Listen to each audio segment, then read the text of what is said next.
My name is Melissa from Melissa's Struggling Walk with Jesus. I'm sharing the Voice of the Martyrs Extreme Devotion, Day 87. Romans chapter 8, verse 5 says, "But those who are controlled by the Holy Spirit think about things that please the Spirit." So extreme dedication, India, to Gladys Staines. So Gladys Staines had every reason to be bitter and angry.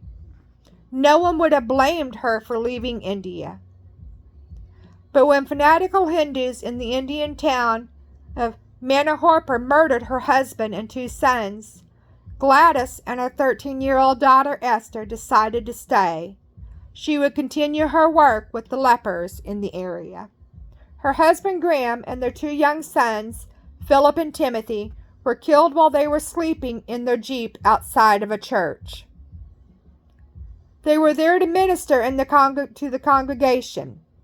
However, before the sun came up that dreadful morning, a band of approximately 100 Hindus poured gasoline on their vehicle and set it on fire.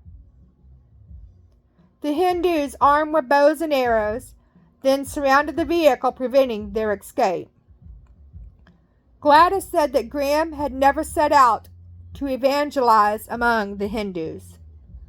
He was simply there demonstrating the love of Christ. And as a result, the Australian couple had seen many convert to Christianity and burn their idols. The dangers of their witness never deterred their dedication to demonstrate the love of Jesus Christ. At the memorial service for Graham, Philip, and Timothy, Gladys and Esther sang, "Because he lives, I can face tomorrow. Because he lives, all fear is gone.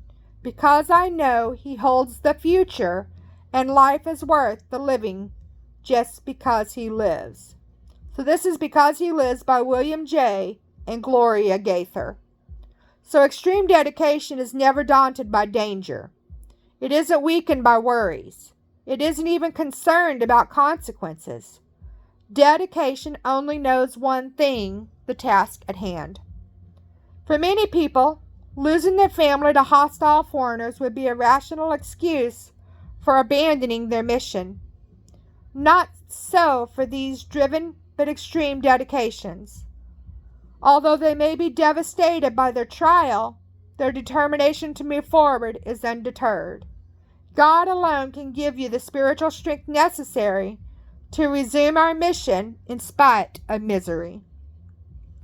Do you find yourself trying to determine whether or not to continue in God's work? Has something happened to take you off course?